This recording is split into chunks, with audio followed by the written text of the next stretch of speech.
Science proved innocence for three men who were found guilty of Theresa's murder, but not before they spent 18 years in prison. DNA backed their protestations of innocence, and they were finally exonerated in 2003. Science proved they were innocent, but it couldn't give them back 18 years of their lives, or undo the fact that, while they sat behind bars, the real killer had spent those same years walking free. In the end, Nassau County was forced to put a price on that mistake: $36 million. To the public, it sounded like a staggering fortune, but to John Restivo, Dennis Halstead, and John Kogut, it wasn't a fortune. It was a bill for nearly 2 decades stolen from their lives.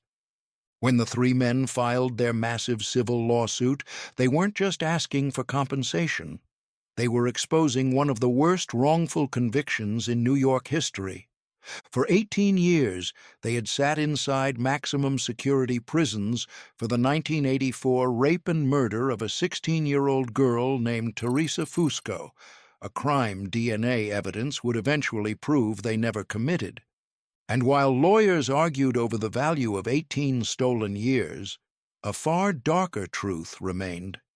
The real killer had been living an ordinary life on Long Island for nearly 40 years. To understand how the American dream turned into a 20-year nightmare, you have to go back to the fall of 1984. America was riding a wave of optimism.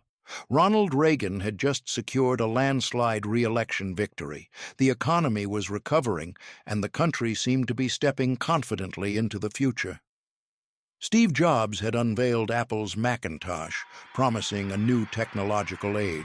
Hello, I am Macintosh.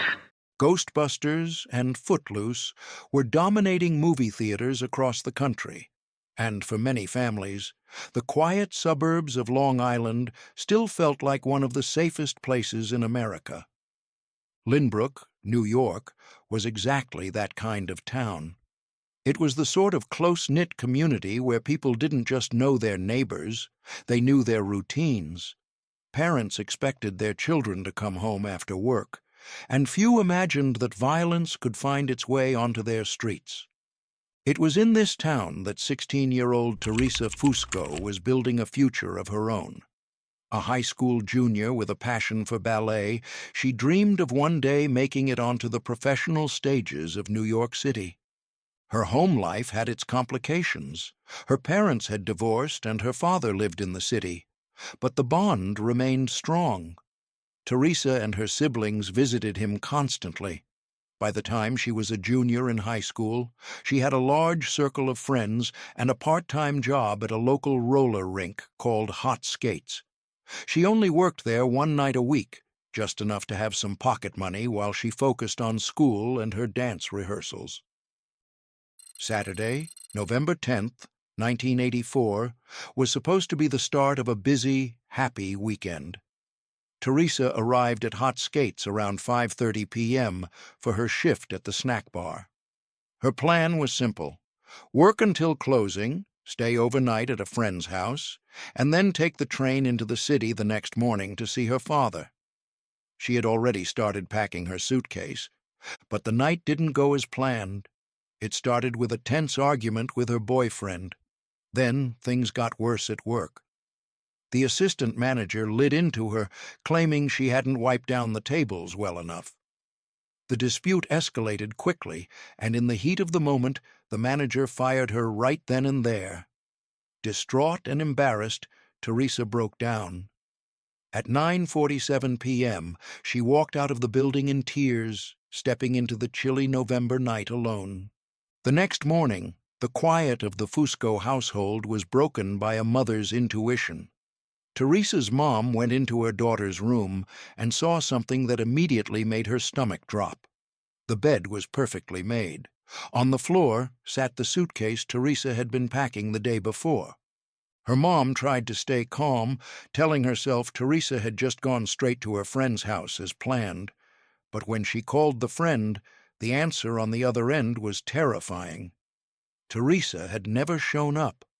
Panic set in. One by one, her mother called every friend she could think of. No one had seen her. No one had heard from her. By the time she reached the police station, she was desperate. The response from the authorities was, tragically, a product of its time. When officers heard that Theresa had been fired and was upset over a boyfriend, they fell back on a common, lazy narrative. They decided she was a runaway. They told her parents that she probably just needed to cool off and would walk through the door when she was ready. At the time, this kind of thinking wasn't unusual.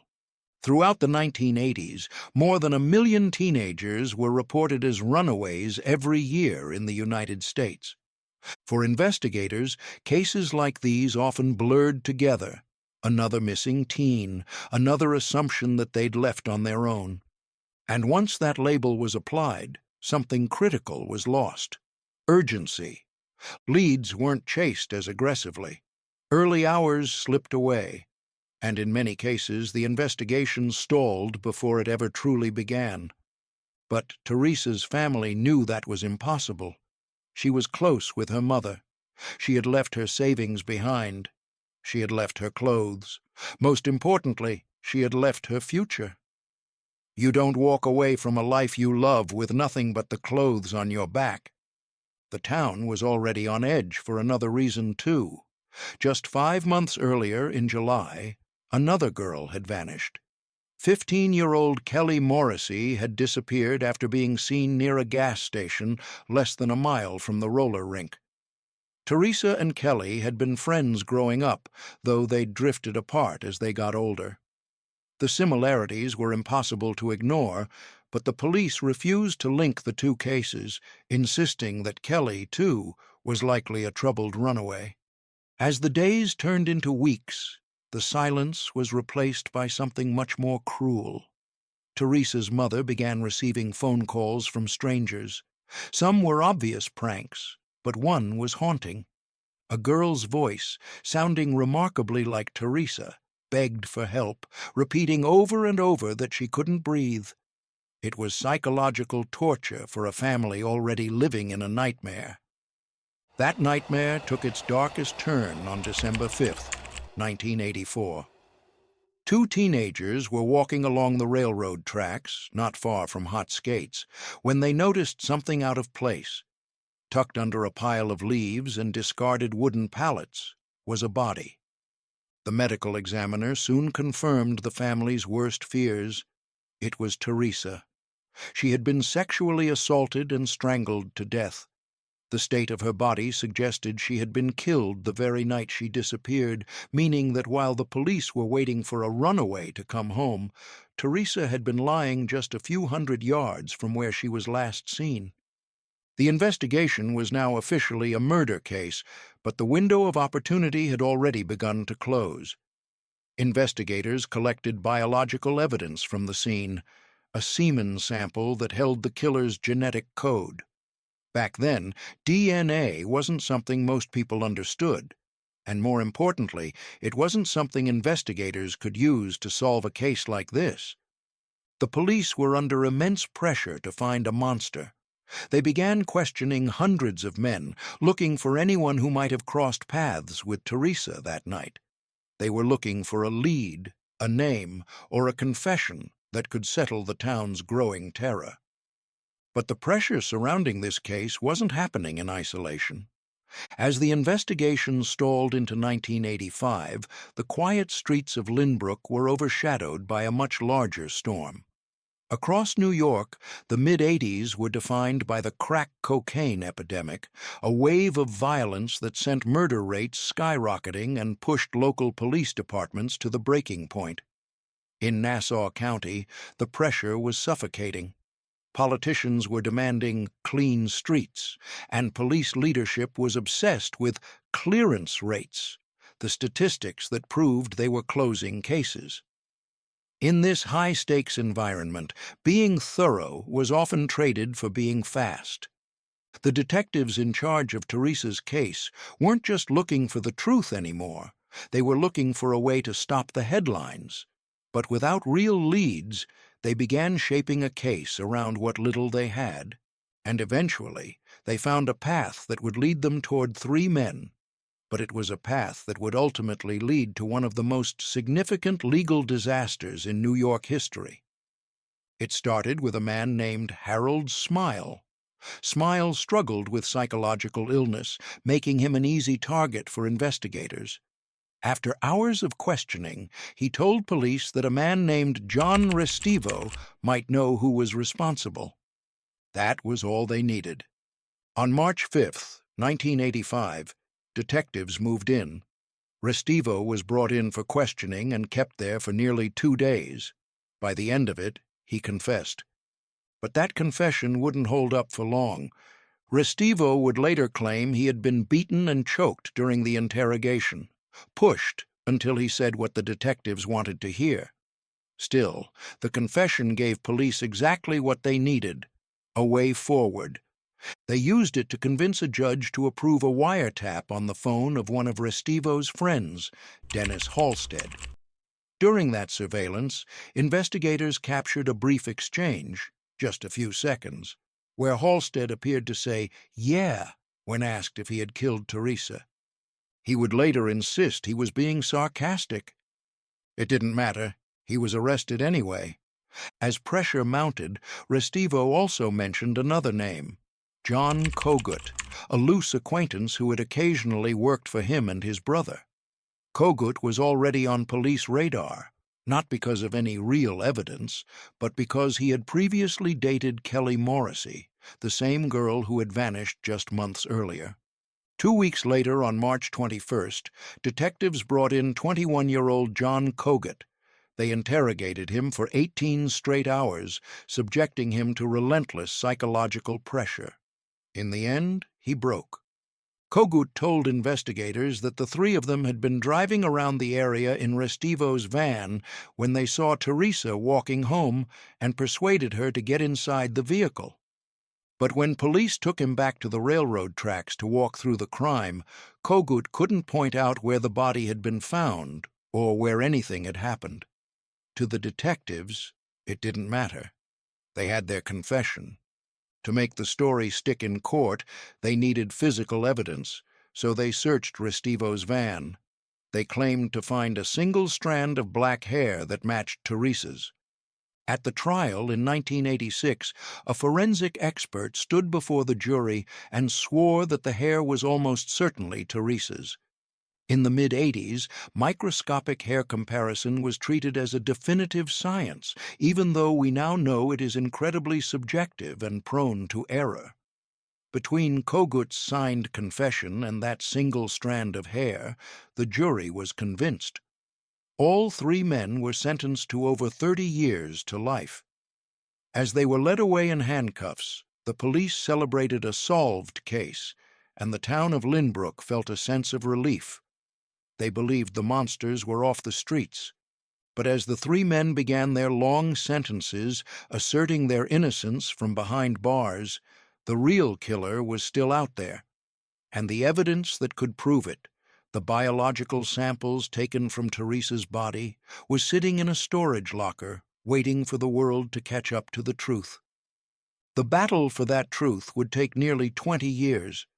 It began in the 1990s when Centurion Ministries and the Innocence Project took on the case.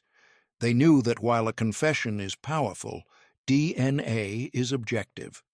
Throughout that decade, they pushed for testing on the vaginal swabs collected during the autopsy. Each time a test was run, the results were the same. The DNA did not match John Kogut, Dennis Halstead, or John Restivo. The state fought back, arguing that the samples were old or contaminated, or that Theresa might have had a consensual sexual encounter with someone else earlier that day. But both Theresa's mother and her best friend firmly rejected that theory, stating that Theresa was still a virgin. The breakthrough finally came when the defense team was granted access to the case's property records. They found something the prosecution had overlooked: an intact vaginal swab that had never been tested. When the results came back in 2003, they were undeniable. The DNA belonged to one unknown man, and it definitely didn't belong to the three men in prison. But the DNA results raised a troubling question. If these three men weren't the killers, then how had investigators become so certain they were? The answer lay in an interrogation room back in 1985. During the 18 hours John Kogut spent under interrogation in 1985, detectives used a series of tactics known as the Reed technique, which is designed to break a person's will. They told him his friends had already turned on him and placed all the blame on his shoulders. They played a high-stakes bluff, telling him they had scientific evidence that already proved his guilt beyond a doubt. Kogut was threatened and led to believe that things would only go easier for him if he just went along with their version of events. He was told that if he cooperated, the consequences wouldn't be as severe. After 18 hours of being told he was already caught, Kogut finally broke. He didn't just confess. He signed a story that the detectives had essentially written for him. It took 7 different drafts of that statement to get the details to line up with the physical evidence at the crime scene. Whenever Kogut said something that didn't match the facts, the detectives would correct him until the narrative was seamless. The story they finally landed on was a nightmare. Kogut, Restivo, and Halstead had supposedly been cruising around in Restivo's van, lured Theresa inside, and then attacked her before dumping her body near the railroad tracks. At the time, the defense strongly challenged that version of events, and Theresa's loved ones also testified that she always told her mother where she was going and would never have willingly gotten into a stranger's vehicle. But the prosecution saw it differently. They built their theory not around chance, but around familiarity. Theresa had once been close friends with Kelly, and Kogut had previously dated her. That connection, they argued, meant Theresa would have recognized him, trusted him, and that trust was what allowed him to get her into the van that night. The story was convincing enough for the jury, and with that, the verdict was handed down. 3 men were sent to prison for 18 years for a crime they had nothing to do with. In June 2003, after 18 years, the convictions were vacated and the Lynbrook 3 walked out of prison as free men. But for John Kogut, the ordeal was far from over. Because he had signed that confession back in 1985, the state decided to put him on trial again in 2005, refusing to believe their original case was a total fabrication. This retrial became a landmark for the legal system, as it was the first time in New York history that a judge allowed expert testimony on how and why people give false confessions. The jury finally heard about the 18 hours of pressure, the threats, and the psychological breaking point that leads an innocent person to sign their own death warrant. He was acquitted, but the damage to his life and the lives of Restivo and Halstead was already done. With their names finally cleared, the 3 men emerged into a world that had moved on without them for nearly 2 decades. But the Lynbrook 3 soon discovered that being declared innocent by the law didn't automatically mean they were made whole by the system.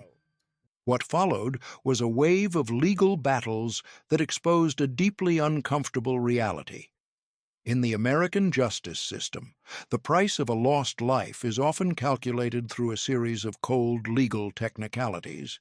John Restivo and Dennis Halstead filed a federal civil rights lawsuit against Nassau County, accusing the detectives, specifically Joseph Volpe and Charles Frass, of fabricating evidence and engaging in malicious prosecution. By the time the case went to trial in 2012, Detective Volpe had passed away, but his estate was still held accountable. The jury found that the police had indeed violated the constitutional rights of the innocent men, particularly regarding that single planted strand of hair. Restivo and Halstead were awarded $18 million each, $1 million for every year they spent behind bars. But for John Kogut, the man whose 18-hour ordeal in an interrogation room had started the domino effect, the outcome was devastatingly different. Despite being exonerated just like the others, a federal jury awarded him nothing in his civil suit. The legal wall he hit is what experts call the confession trap. Because Kogut had signed that confession, the jury in his federal case wasn't convinced that the police had acted with malice or intentional fabrication in the same way they had with the physical hair evidence. To the law, the fact that he signed his name, even under extreme psychological duress, acted as a shield that protected the investigators from liability.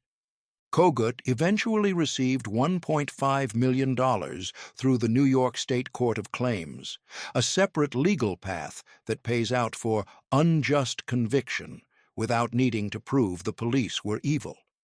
But the disparity was a second trauma. The man who had been broken most severely by the interrogation tactics ended up with a fraction of the compensation given to his friends. It was a clear, painful example of how a coerced confession can haunt a victim long after they leave prison. This lack of accountability for investigators is a recurring theme in American justice. Whether it's the Central Park Five or the case of Brendan Dassey, it is notoriously difficult to hold detectives personally responsible. Unless it can be proven they intentionally broke the law rather than just being bad at their jobs or falling victim to tunnel vision, they are rarely punished. In the Lynbrook case, while a civil jury eventually found the detectives' actions violated rights, no officer ever faced criminal charges for what they did to those three men. While the legal battles played out, the file on Theresa Fusco's murder sat in storage, labeled "solved" for 20 years, while the real killer lived a normal life. When a new team of detectives finally reopened the case, they were horrified by what had been missed. On the night Theresa disappeared, a man had reported his car stolen from the Hot Skates parking lot. When the car was found abandoned later, there was a pair of women's jeans in the back that matched Theresa's description. In their rush to pin the crime on Restivo, Halstead, and Kogut, the original investigators had never followed up on that lead. By the time the new team looked for those jeans 20 years later, they had been lost or thrown away. For the next 17 years, the case sat in a frustrating limbo. Detectives uploaded the killer's DNA profile into the FBI's national database, hoping for a cold hit against a known offender. But the screen always came back blank. The killer wasn't in the system. He was out there, living a quiet, unremarkable life, perhaps thinking he had truly committed the perfect crime. That changed in 2023.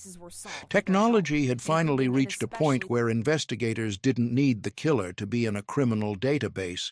They just needed his relatives to be curious about their family trees. They sent the semen sample to a lab specializing in forensic genetic genealogy, the same revolutionary method used to catch the Golden State Killer. By searching public ancestry databases, genealogists began piecing together a massive family tree, looking for a branch that lived in Lynbrook in 1984. Eventually, the search narrowed down to one family, and then to one man, Richard Bilodeau. In 1984, Bilodeau was 23 years old. He lived with his grandparents in a house less than 2 miles from the roller rink. People who remembered him from back then described him as a strange, detached man who often made others feel unsettled. Perhaps most tellingly, he spent his days driving a mobile coffee van around town. It was the perfect cover, a shop on wheels that allowed him to cruise the streets and watch people without ever looking out of place. Detectives found Bilodeau living about an hour away from his old neighborhood, working the night shift at a Walmart. They didn't have enough to arrest him yet, so they began a quiet stakeout, waiting for him to leave behind a piece of himself. In March 2024, they got their chance. Bilodeau finished a smoothie, tossed the cup into a trash can, and walked away. Investigators grabbed the cup, pulled the DNA from the straw, and ran the comparison. It was a 1 in a trillion match. After 40 years, the DNA finally had a name. When they finally brought him in for questioning, Bilodeau didn't break down or confess. Instead, he stayed cold. At one point, he looked at the detectives and said, "Back then, people got away with murder." It was a chilling admission of how long he'd been hiding in plain sight. The detective's response was immediate. "Times have changed. You're not getting away with it now." Richard Bilodeau was arrested and charged with the second-degree murder of Theresa Fusco. He pleaded not guilty and remains in custody as the case moves through the courts. As of March 2026, the case is still in its pretrial stage with no final verdict yet. Prosecutors in Nassau County have pointed to the DNA evidence as the cornerstone of their case, and if convicted, Bilodeau could face a sentence of 25 years to life. But while the legal system is still working toward an outcome, the passage of time has already left a trail of bittersweet endings. Theresa's mother, who spent decades fighting for the truth and enduring those cruel prank calls, passed away in 2019. She died never knowing who killed her daughter. Her father, however, is still alive. At a press conference following the arrest, he thanked the detectives who refused to give up, finally seeing the man who had haunted his family for 4 decades behind bars. Yet, even with an arrest, a shadow still hangs over Lynbrook. Investigators are now looking closely at whether Bilodeau's coffee van was a frequent sight near the locations where Kelly Morrissey and Jacqueline Martorella vanished. While there is currently no public evidence linking him to those other cases, the similarities are too striking for many to ignore. The story of Theresa Fusco is more than just a cold case solved by a smoothie cup. It's the story of a young girl's stolen future, a family's shattered peace, and a justice system that spent nearly 20 years punishing the wrong people while the real killer walked free. It took 40 years for the truth to catch up with Richard Bilodeau, but for John Cogut, Dennis Halstead, and John Restivo, the truth came far too late. John Cogut lost 18 years of his life. The detectives who helped put him there never spent a single day behind bars. In the end, the man whose life was destroyed received $1.5 million. The people who destroyed it went home. So I want to leave you with one final question. Is that justice? Or is that simply a system deciding that 18 years of an innocent man's life is only worth $1.5 million?